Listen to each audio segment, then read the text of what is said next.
Hey, good afternoon, everyone. Welcome to Artist Alchemy. We're kind of broadening the reach of this program. It was originally it's Artist Alchemy, and alchemy is kind of a pseudoscience from the Middle Ages, and we're really extending the guests that we're bringing on and trying to dig a little deeper into some of the art and magic of what makes our community so special. Stretching into the more of the cultural part of Yuba-Sutter Arts and Culture. Today, we're very pleased to have with us as special guests Susan Allen and Joyce Pope.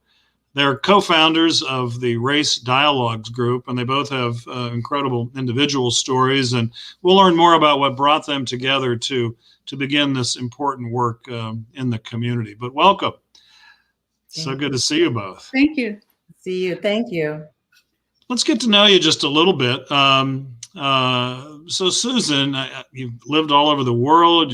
I know you're an art lover, and we've connected on that basis. But you're a photographer, a musician, author. I don't know. Where do you want to start? Tell us your story, if you will. Well, I've lived outside of the country most of my life. I've lived in 10 countries. That began. Don't exaggerate. 10 per customer, please. Actually, I had down as 11, and I was writing them down because I sometimes forget today, and I only saw 10, and I've forgotten one somewhere. But anyway, okay. My father was military, so when I was quite young, we were in Costa Rica and Panama, and then after that, at quite a young age, I left my country and I studied Chinese at university, and I went to Taiwan. And since then, I've been to quite a number of countries. I enjoy culture, and I wouldn't say that I'm a scholar in any way. I'm an English teacher, and I'm an author. And when I go to a country, I work as an English teacher or sometimes work in other fields. I've done a lot of work in development, sustainable development institutes. In Russia, I worked in theater and development. There was a program called the Happy Hippo Show. And that was one of my most enjoyable things in my career. I worked as an editor, and theater and development is quite an interesting thing. Would you like to hear a little bit about that? Well, sure, because we're developing a new theater in Yuba City, so yeah, we may need to hire you at some point for some consultation. Well, what this is it was a TV program in Tatarstan, and I was living in Nizhny Novgorod, which is kind of halfway between Moscow and Tatarstan. And I would go work in a publishing trust on the weekends in Moscow, 400 kilometers to the west. And then the next weekend, I would be going to Tatarstan, which is 400 kilometers to the east. And definitely enjoying those Russian trains. I don't know if you've heard about them. I have.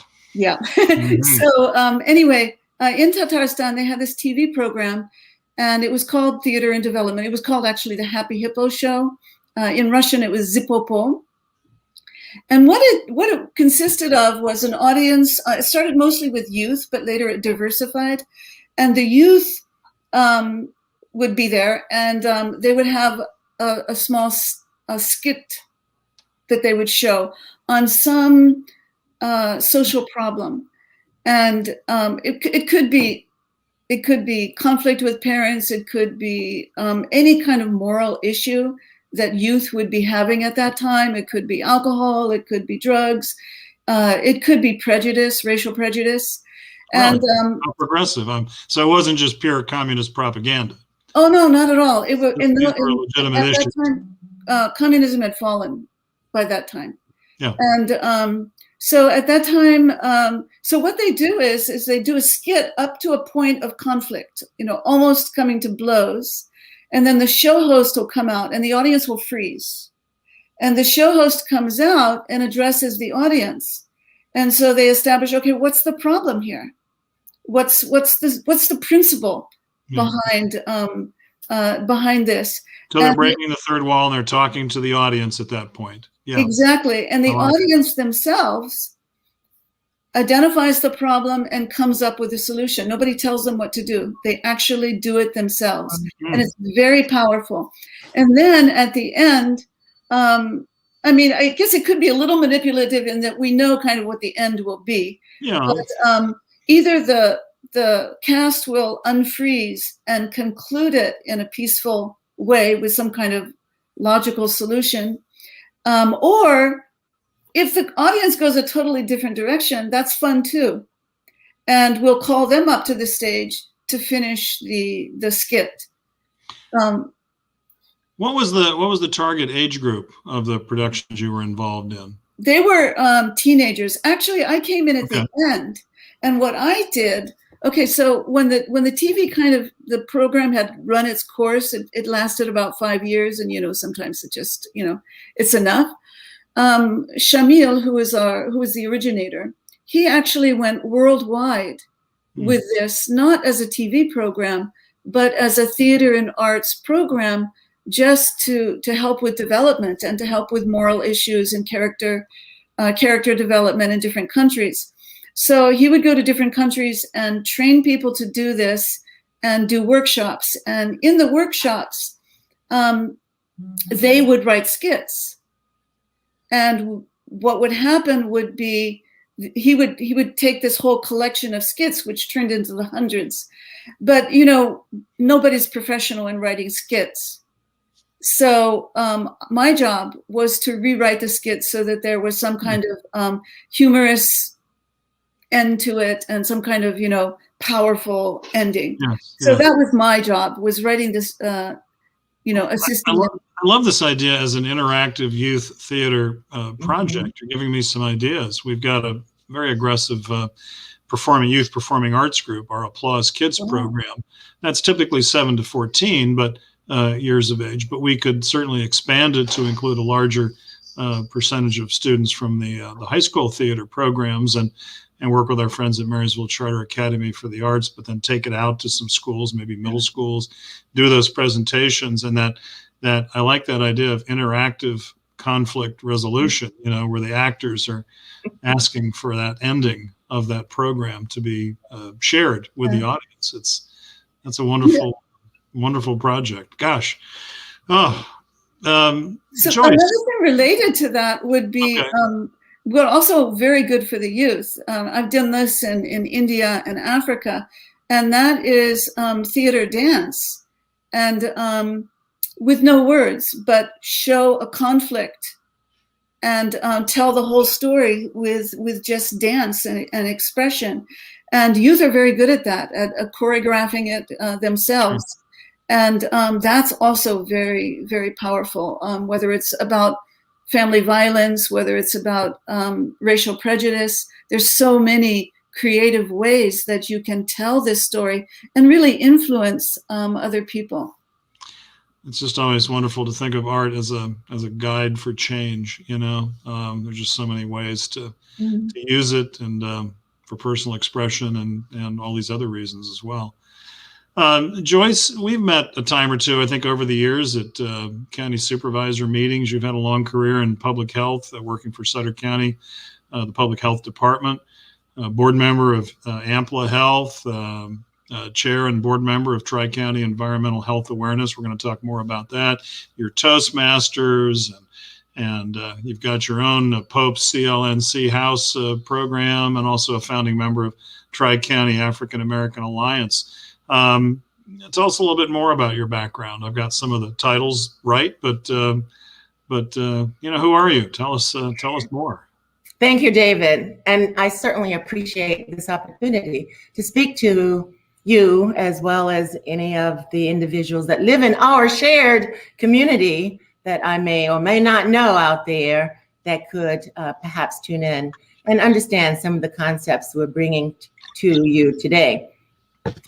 Well, gosh, I'm old. Number one, I'm 70 this month. Uh-oh. Are we gonna compete on the basis of age? Oh, no. I am old. That's a good starting point. And the fact that I was born in North Carolina, nobody asked me to tell my life story, but I was born in North Carolina, and I attended 12 different schools in 12 years as a child. Wow. My dad worked in construction, and I graduated from a school in Coral Peak, North Carolina, just south of Suffolk, Virginia. And I left there and went to Baltimore, Maryland, where I had family, where I attended school, and I got an AA degree in nursing at the local community college. And I continued to University of Maryland, where I was employed. And they had a program there. After 2 years of working there, you then could transition into the BSN program and get that degree as well. So I took advantage of that opportunity. And upon graduation, my dad passed away. My dad passed away from a head-on collision, actually. And 18 days after his younger brother, died in a automobile accident in Gettysburg, Pennsylvania, where he lost his front left tire on an 18-wheeler in a downgrade, and lost control of that. But I came here to visit one of my uncles, one of my dad and the brother that passed away. They were both gone now. And I came to visit my Uncle Douglas here in Sacramento. And I love the weather, and I love the people, and I stayed. Oh, that's so fun. Well, you're talking to a fellow former Marylander. I lived in Maryland for about 20 years. My son lived in Baltimore when he was going to school, and we used to go to Gettysburg on a regular basis for Boy Scout trips, and just because it was interesting to go up that way. So I know that area well, but you're right. We've got a definite advantage in terms of weather out here. So yeah. Maryland offers a lot. I was lucky enough, my first job, my first employment environment was at Johns Hopkins Hospital in a recovery room. And in 1969, it was on-the-job training as a technician in recovery. Wow. Yeah. Amazing. I also graduated from the University of Maryland with my BS degree in communications, so many moons ago. So, yeah. You go back often, or? At one time, I went back pretty often, but the time has grown to increase in between trips and journeys back. I do have some friends that come out here to visit occasionally, and my mother passed away last year, and that kind of, I'm still grieving from that loss, the loss of a mother, a parent. My dad was a biggie also. But I do go back occasionally. And when I do go, I cannot help but plan a trip that include not only Baltimore, but also Washington, D.C., as well as North Carolina. And I have a sister, my closest sister, live in Florida, in West Palm Beach, Florida. She's a police officer there. And I can't leave and come back this way without that whole trip all the way down. Do the whole Eastern Seaboard, huh? Yeah, 95, here I come. Good for you, right? Did it many times. Did it many times. I miss my days there. I had 20 years. It was great. My son's still there. He lives in Virginia now, but he teaches music in the Washington, D.C. So we'll be back in July if things continue to improve. Do we want to jump in a little bit to this incredible organization you two have helped incubate, called Yuba-Sutter Race Dialogues? Sure. Let's do that. Talk a little bit about the vision for this program. I think, did I bump into it, or you bumped into us at some point a few months back, and I saw something about Ijeoma Oluo's book, So You Want to Talk About Race. I had just read it at my daughter's insistence, and I'm now Facebook friends with Ijeoma. So dealing with not only her new publications, but also her various cosmetics. She's a fascinating woman. So I love her. But yeah, just talk about it, the inspiration. I can start and say how it began, and please. Then Joyce has a PowerPoint presentation where she can talk about what we do. And I had just come back to the States. I'd been in China for some years, and I hadn't lived in the States most of my life. And my daughter actually is doing her doctorate in race issues in North Carolina. Oh, wow. Also from the East. I'm from Northern Virginia, Fairfax, Fairfax City. And my son's in Woodbridge, just a little farther down the road. And I love the weather there. I mean, I love are the trees and the green. Oh, I miss that a lot. But anyway, getting to the point. So my daughter is doing her doctorate in racism, and when I was in China, the last few years, my daughter has been telling me, "Mom, you've got to read this. And I lived 17 years in Africa. My children were born in Africa. And she would say, "Mom, you've got to read this about racism, about this." And I would say, "Hon, you're preaching to the choir. You know, my children grew up with Africans. We didn't live with the foreigners. We were really in Africa." And when I would come back for a holiday, she would drive me around in North Carolina, and she would talk about systemic racism. And at that time, I didn't quite understand. And she would say, "Mom, you've got to read this." And I would say, that hurts me. It's just too hard for me to read that stuff. And she would say, "If people can live it, you can read it." Really? And so I wasn't quite understanding. I'd been away from the States all my life since I was in my early 20s. So a year and a half, I came back to the States to help with some health problems in my daughter's family. I'm living with them. And it was when I came back that I realized, I really should, I think, in my volunteer work, I think I'm going to focus on that. And I was just a few months before COVID hit. And in that time, I happened to meet Joyce because I joined Toastmasters. And then I went to the library looking for what kind of volunteer work there was. And is it the Yuba City, the Sutter County Library? Yeah, with our good friend Dan Boxner. Yeah. And, we were talking about English teaching, which of course I could do, but I was kind of interested in race relations kind of stuff. And they said, "Well, there's that lady right over there." And just going out the door, I ran and caught up with her. I met Nayati. And I said, "Hey, I want to meet you." Sure. And she wrapped her arms around me and said, "We've met." And from that time, I got to know her. And I got to know, just in those very limited encounters, I got to know a few people. And it just turns out that all of these people were just what we needed to do some really powerful and vibrant stuff that I could never have even thought to do alone. I'm nothing, but they make up. Joyce knows all the people in town. We have a principal of a charter school, Louise Miller. Louise Miller, a good friend, yeah. And she is so wonderful and creative. And of course, we have Nayati, who is an activist. And we got to know Nayati. She has been part of the Yuba College speech team with Suzanne Ruckel, and of course, founder of their Umoja chapter. And she's been a great partner of ours too. So yeah. Yeah, and so I happened to meet these people. I met Yesenia, who is our Latinx member, at a Black Lives Matter march. Probably the only march I've been in my life. Yeah. And in Marysville. And we invited her to the team.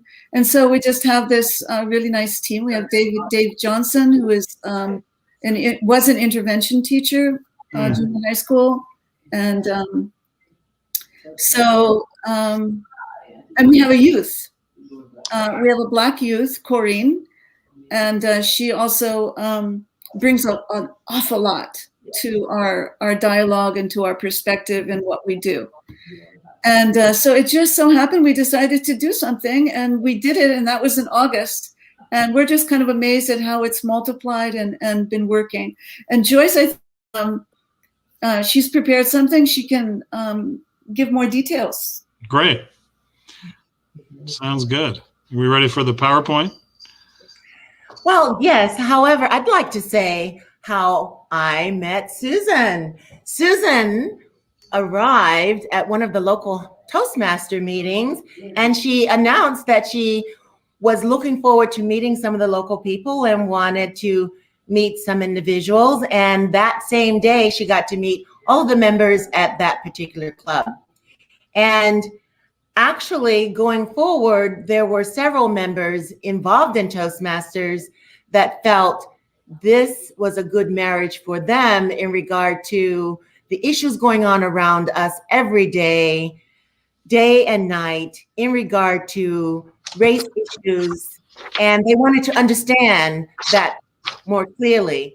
And we started to talk, we started to meet, and one thing led to the other. And we realized that we had the potential to be able to provide our community a resource and a service that we did not see looking around existed. We did also several research applications in regard to the demographics of the area, in regard to the educational system in the area, in regard to law enforcement in the area as compared to other towns of comparable numbers in the population. And that data gathering gave us a bit more concrete information about some things we thought could benefit Yuba-Sutter area.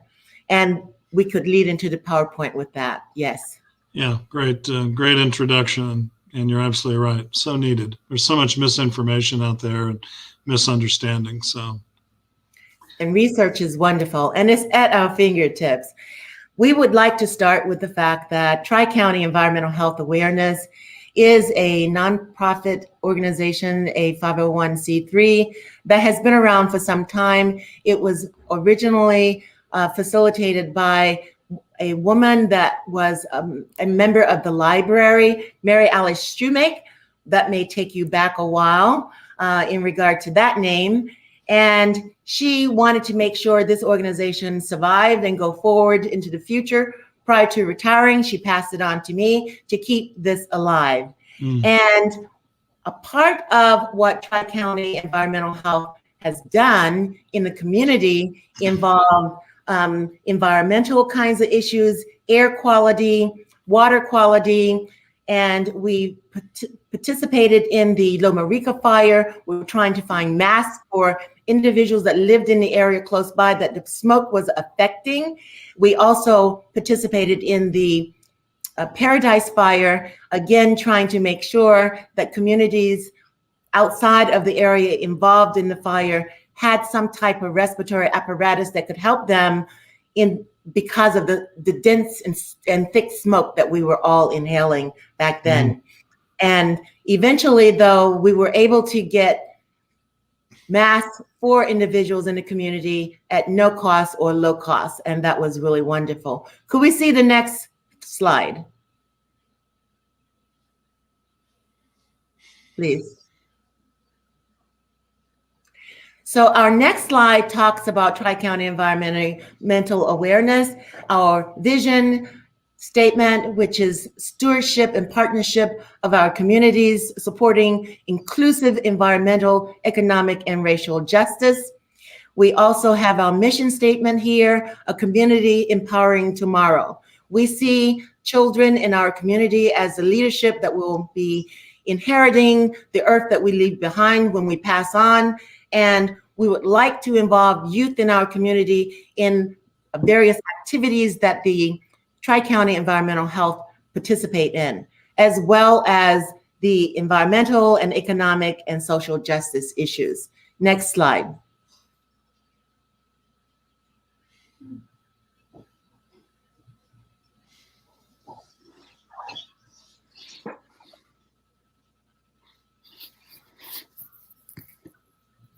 Alex, there we go.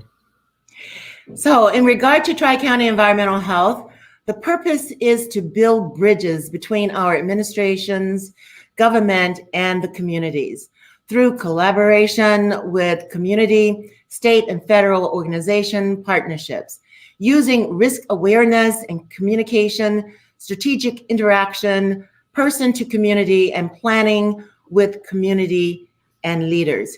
And this is where we also like to include the youth in our community. Next slide. Racism today is declared a public health issue in 145 cities and counties across 27 states. And this was back in November of this past year. And it was an article in US Today. Our next slide, please. Pardon my cynicism, but is that all? That seems low. I concur. I concur. But it was November. And yeah, I'm not sure if Mr. Floyd's death, I don't remember the date of that incident, but I wanted to show that racism and the need to address these issues are strong in our country. And it's been a while. Since June of last year, entities in our community, the American Medical Association, as well as the CDC, has indicated it is a public health emergency condition in regard to the racial relationships in our country at this time. Next slide.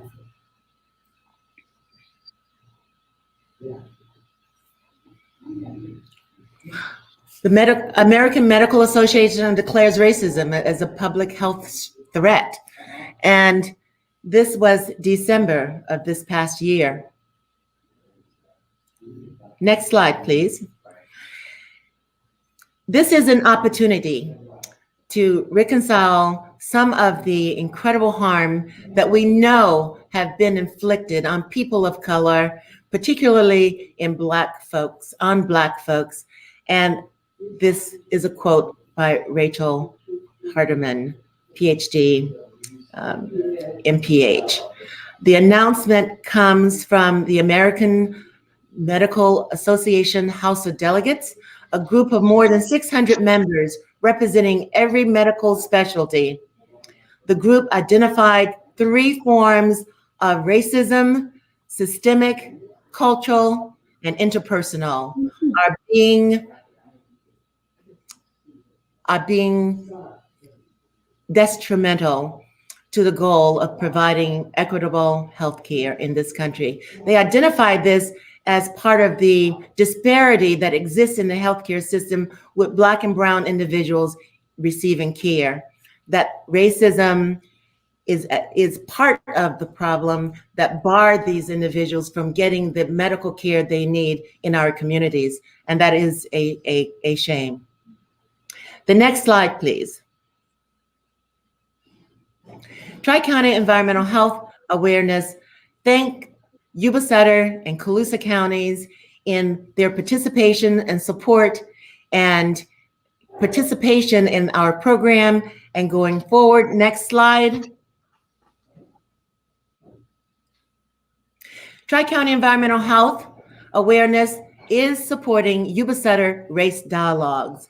This is where we start to look at some of the things that individuals like Susan Allen, Louise Miller, David Johnson, Marie Gopper, and myself and others are participating to try to get people to engage in dialogue and participate in communication. It is not an easy process. It's not a comfortable experience to approach the idea of looking at what is going on, what has caused what is going on to occur, and what can we do to make it better. Next slide, please. Yuba-Sutter Race Dialogue goals are to provide a learning community, that shares knowledge and skills around anti-racial work. Number 2, to deepen understanding of the history of systemic racism and its effects on today's institutions, culture, and beliefs. Understanding the racist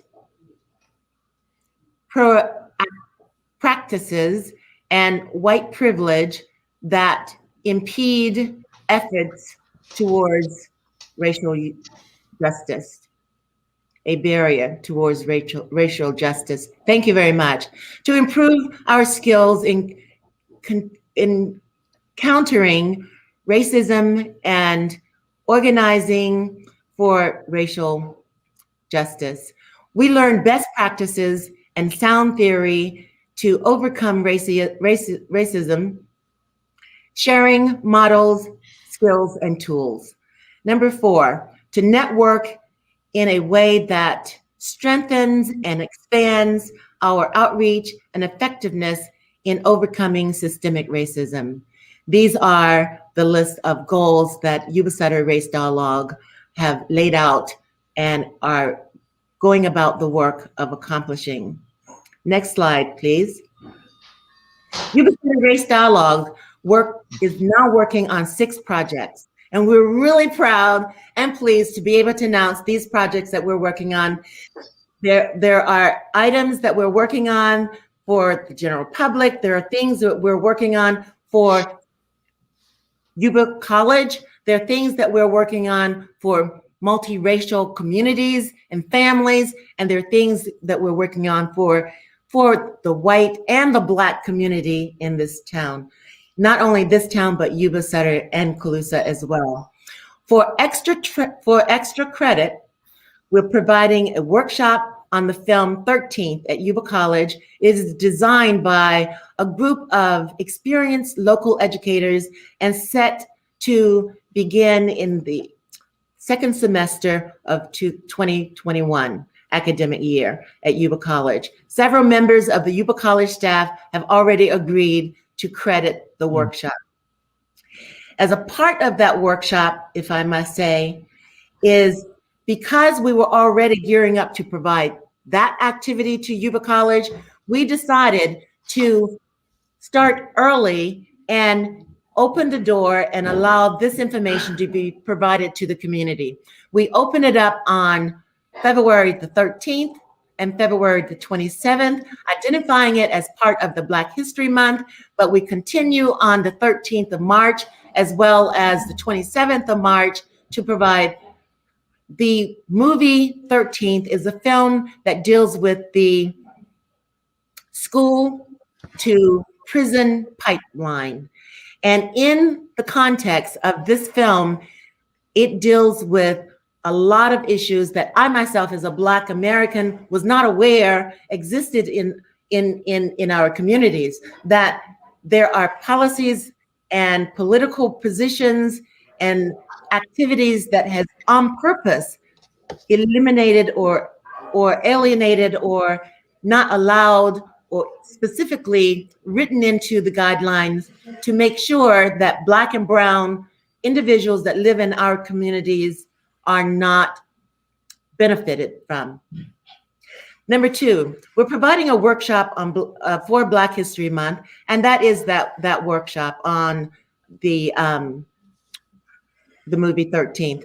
But additionally, we are collaborating with the library to offer the workshop on the film 13 to the community at large, and in 4 sessions. We've taken the film, broken it down into 4 sessions, and we have already provided 2 of those on the 13th and 27th of February, and we have 2 more to go. And we're excited about this Saturday. We'll be providing a workshop on the 3rd part of the film 13th, and it starts at 5 p.m. via Zoom. And we're excited about that. Could we see the next spot? Yes, thank you. We are also engaged in community meetings around law enforcement. 2 years ago, we facilitated through the library, with the library's assistance, we provided a presentation to the community, and I believe about 200 to 250 people attended it. It was well attended, and it was titled Justice Pending. At that meeting, there were police department from both Yuba and Sutter County. There was the district attorney from Yuba County and several other community leaders that participated in that. 3 members of the Yuba-Sutter Race Dialogue spearheaded the successful event for Justice Pending 2 years ago. And we hope to continue to follow up on that, along with the additional research that we've done as a group around the law enforcement issues. We would like to bridge that divide again with the law enforcement department and have that dialogue and have the community be a part of that. Please stay tuned for more information on that element. Joyce, was that the event that Roshanae Jackson helped put together? Yes, it was. I know. I don't know if it was the one you're talking about or the one the year before that we hosted at Yuba-Sutter Arts in the Burroughs Theater. We had a great turnout with that same format. So I'm glad you're continuing. It was, I think, a very insightful conversation. That conversation took place, and I recognized that on both sides, there was the motivation to want to have that continue. And that is one of the reasons we want to maintain that as a part of our goals and objectives, to maintain that consistency, that continuity. We do need to have that. Number 4, multiplying plan for two book discussion groups on, we're multiplying plans on 2 book discussion groups on So You Want to Talk About Race at Ujuma Ulu, including raising multiracial children. This project is not merely to help enlighten the public on systemic racism and its effects with reading and discussing the book, but also empowering participants to participate, to practice facilitating the team up to the beginning of their own discussion groups. We collaborate with Yuba-Sutter Art&Culture Center, and thank you very much, David, for that relationship. 2 new groups will be beginning soon. Next file, please. Our newest incentive is a walk that have been going on for at least, I think, about 3 weeks now, 4 weeks, for the purpose. And this is the reason. Every Sunday afternoon, about 4 p.m., we gather, and our group is interracial, and we walk. It is not a jog. It is not a run. We walk for the activity and the exercise of walking. After being pinned up in the house during this pandemic, we can all benefit from a short walk to get the blood pumping and our limbs moving. It is just a casual, fun exercise together and a way to normalize, even though we do it while being masked and socially distancing, but it allows opportunities for individuals that have participated in other areas of the different activities we're providing the community, where they can meet with us and share some of the issues or conflicts or concerns or questions they may have that may not have been presented as a part of our events. And I understand there have been several experiences that has occurred that has been quite beneficial for the participants as a result of being present during those walks. Number 6, we have a monthly radio program in which we are discussing the process that we're going through in the rollout with the various activities we're participating in providing the community in regard to events. And those activities have gotten the attention of individuals in other areas of the country, and specifically Washington, D.C., as well as in Florida and Alabama. One of the radio stations in Alabama offered us the opportunity that he provides information out to 112,000 individuals all over the world, and he provided an opportunity for us to discuss any obstacles, the process, what we're going through, what we've done, what we're planning to do, as well as giving information for others outside of our community that can tap into some of these Zoom activities that we're providing our local community members. We work hard to attract all kinds of people to dialogue. Therefore, we tend to avoid politics in our discourse. Thank you. And the next file, please. This is a page that gives some of the information of how to contact us, as well as some of the links in regard to activities. The first one is a KCRA event that was filmed and arranged that when we first got started, and they heard about our goals and our mission and vision, and they wanted to get insight from us as to who we were, what we were doing, and how we saw the future. And the very short video that is in the link in the first feature shows that conversation with individuals that first came together to form Race Dialogue, Yuba-Sutter Race Dialogues. The second one is our Facebook page. Next. So for folks that want to keep up, if they simply go to Facebook and search Yuba-Sutter Race Dialogues, they'll find you. They can like and follow and keep up with all these incredible events and programs that you have going on. So. Absolutely, David. Thank you. Gosh, you've been busy. I thought it was just a book club. Really me. Yeah. I'd like to say something about this book discussion group, because it's something that we really didn't want to be something that begins with words and ends with words. So we really focus, the last 10 minutes of our sessions. We focus on, sharing what we've done to stand up for social justice and challenges we've had. And we want it to be a sustainable thing, because development needs to be sustainable for it to be effective in any way. So gradually, as people attend the discussions, they also facilitate and gain confidence. And then we encourage them to go out and start their own book discussion groups. And we are pleased to say that our first one did yield a baby. And now we've started two more. We've had 2 sessions in one and 1 session in the other. And we feel confident that it will multiply, and that, people like me who didn't quite understand systemic racism, you get into it and you say, oh my God, it becomes such a powerful, impactful thing. And we hope that others will have this powerful, impactful understanding of what's really going on. Well, and I was going to ask,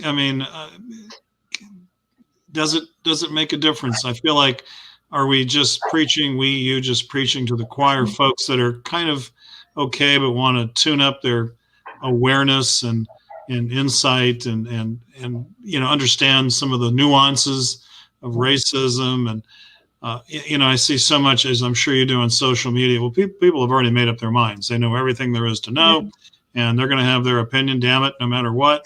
And they're not interested in re-educating or realigning their thought process. They're just going to like or dislike whatever it is. They've made up their mind long ago, and there's no hope. Others of us, I think you would be really surprised how many people are on the fence.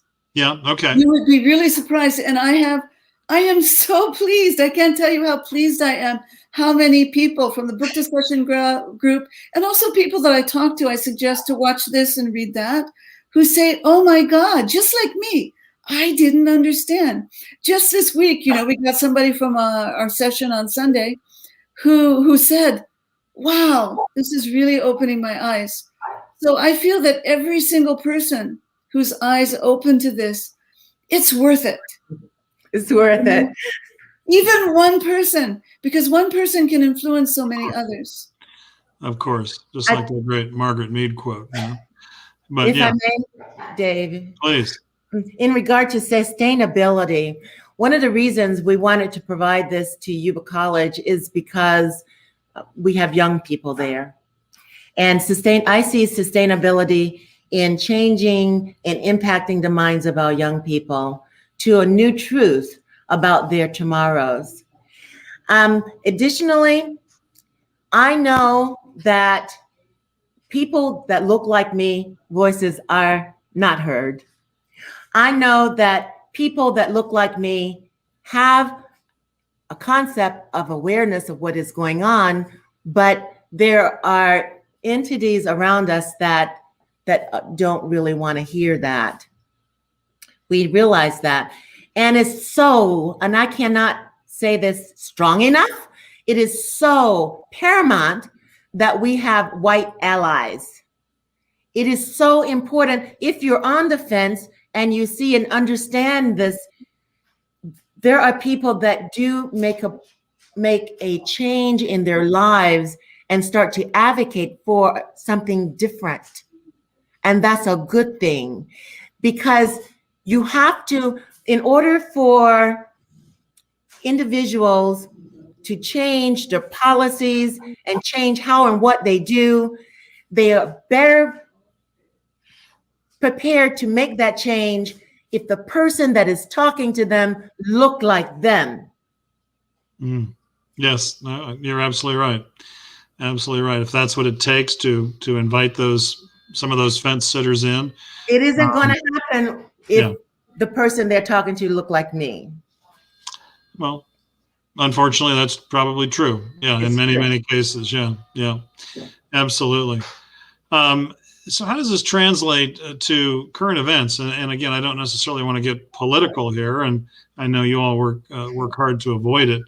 But there's some huge issues from I don't want to say silly, trivial things, but significant things, like, for example, you've heard about the controversy about some of Dr. Seuss's early books being dropped because of the clearly implicit racism that are expressed in some of those early titles.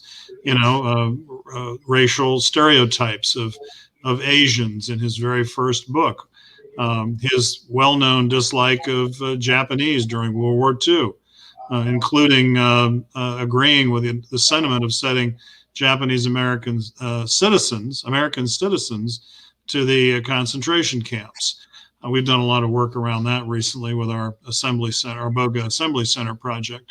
And so many people are so quick to defend him. Not that we're here to condemn Dr. Seuss, but what about those realignments of history, of that kind of racism? For me, it's like, well, we're not, banning these books. Frankly, they didn't sell very well. The publisher decided to quit publishing them because they don't sell. It's a business decision. But I've seen a lot again on social media. People are in an uproar. Well, oh my gosh, save Dr. Seuss, without really understanding the issues, which I think is part of what the group is all about: education. Understand what the heck you're talking about, systemic racism and those kinds of things. David, I think you not only formulated the question, but your content included the answer, because you stated that the business organization decided to withdraw this information. It sounds like an individual that was impacted by the realities that we now have available to us today and realized the impact it had on the world and felt that wasn't right. Yes. He has a right to withdraw his own business, but yet these individuals that are so impacted by trend and their feeling of something being taken from them feel that this is being required of that company. Yeah. When it's not. Like a huge overreaction, really, I think.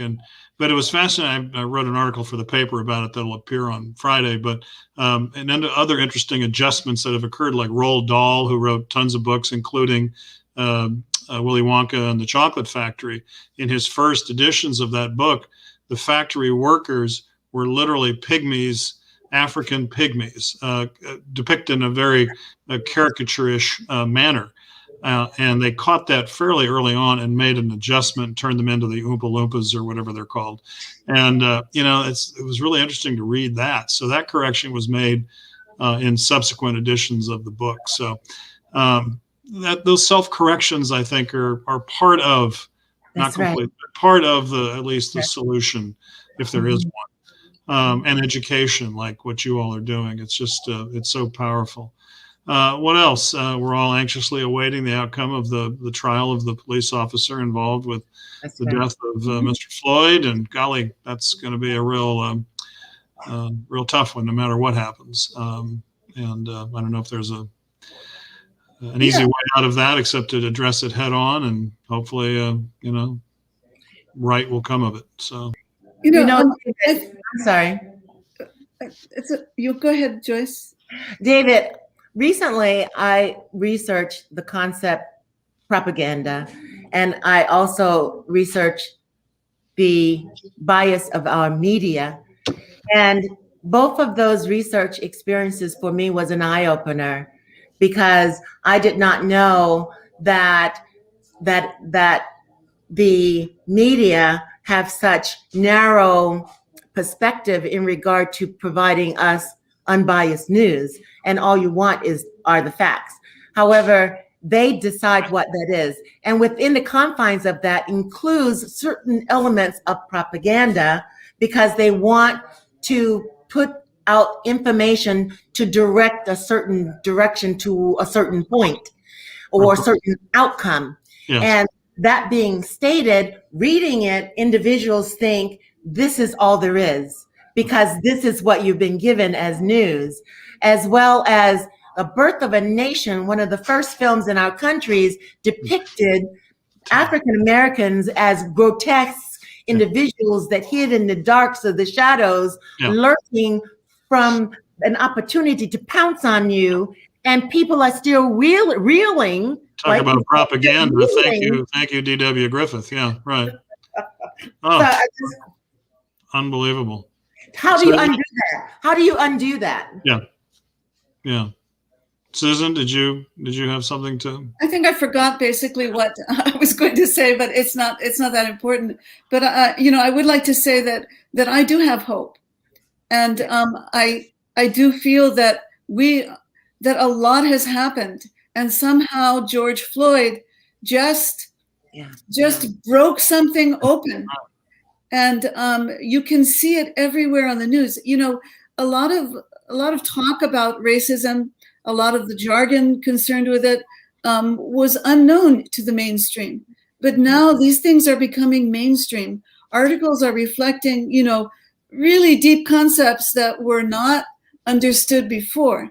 And, I see progress, and I believe in this progress. And I just think that we all have to do our own little bit. Race Dialogues is not meant to be some big national thing.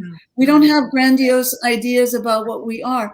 We're just doing our little things. When we think of something new, we do it. The community walk. It was just, we were talking one day and we came up with it.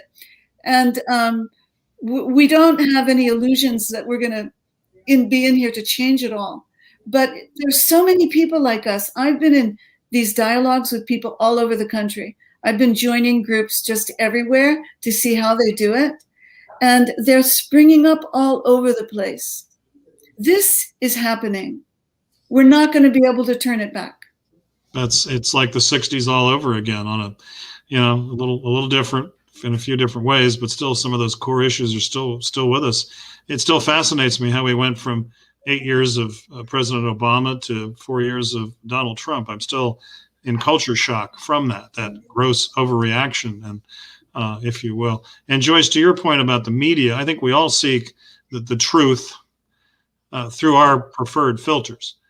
And you've got the folks that are, NPR, PBS, they want that filter. Others want Newsmax and Fox and that filter. And then there's maybe the more centrist CNN, MSNBC kind of channel, if you will. And that certainly affects, I think, how a lot of us learn about the issues and process that information. So I do, though, want to say, David, that I had to have a come to Jesus meeting with my own self in regard to my part in this cover up, my part in this carrying experience, my part in not knowing the truth and repeating things that I have been educated to think or impacted upon to think or believe, and all those things were wrong, and I acted as if it was true, and knew no better. I did not know any better, but sure. As I become awake due to these different issues, I am responsible for my own behavior, and I realize that I have had thoughts of my other Black people like me because I bought into the propaganda. I carried when I didn't know any better. And I I owe that disclosure to the universe because I was wrong. And I see these projects as a way to do some good. Absolutely. Absolutely. And thank you for the opportunity. Oh, this is just Thank incredible. you. Yes. Another subject that came up in the last week or two, a year and a half ago, a little longer perhaps, I met Dr. Cornel West in Sacramento at the big Sacramento library. He was giving a talk pre-COVID. And I found I didn't know anything about him. And I'd read an article, I think, in Sacramento Magazine or Sacktown. And I went, wow, who is this guy? And he, of course, had lived here. His mother was still here. Is she still with us? And he's bounced around to a number of different Ivy League schools. He's at Harvard.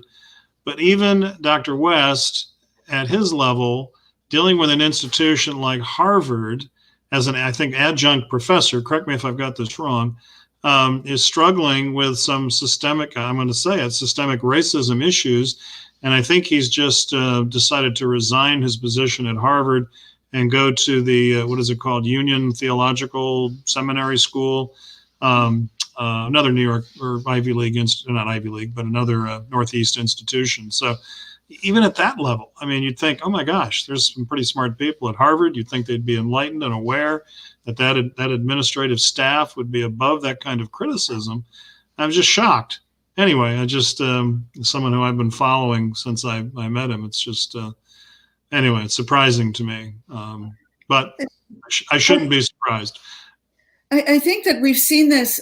This is what systemic racism and implicit bias is all about, is that we think we know, we think we understand what it is, but until you start really looking into it and reading about it, like Oluo's book, Ijeoma Oluo, So You Want to Talk About Race, really puts it out there and gives a clear understanding that people like this gentleman would know if he would just not assume that he already knows what is racist and what is not racist. And so that's what we're trying to do, is help these people who think they know realize there's something much deeper in here, and we need to read, we need to research ourselves. What would you or do you already consider a sign of success of the work that you're doing? And it is work. Or what does it look like a year from now? What would you say, my gosh, look what we've accomplished. We have so far to go, but look what we've done. Any thoughts on that? You want to say it, Joyce, or do you want? I have some thoughts. I do have some thoughts on that. And the number of people who participate, of course, the number of students who go through the workshop, of course, the invitation to return and do the workshop again, of course, other tools like that incorporated into this kind of process would be beneficial. I agree. But I would love to see changes in policies and the transparency to disclose it. We were this, now we're this. Not lip service, real policy change. I've seen, as a union member for Sutter County employees, I had the benefit of reading in depth the policies and procedures in that system. And I'm here to tell you they're antiquated and they're old and they need overhaul. Our employees in our city, county, and governmental agency deserve to have policies that are updated and current, not from 1954. Oh my gosh. And the contract process caused those policies to be pulled out, gone over, and now you update them. And you cannot do but so many each time negotiations take place. The number that are still there that are so old and so antiquated, I would love to see our municipalities overhaul their policies and update them to at least the year 2000. At least.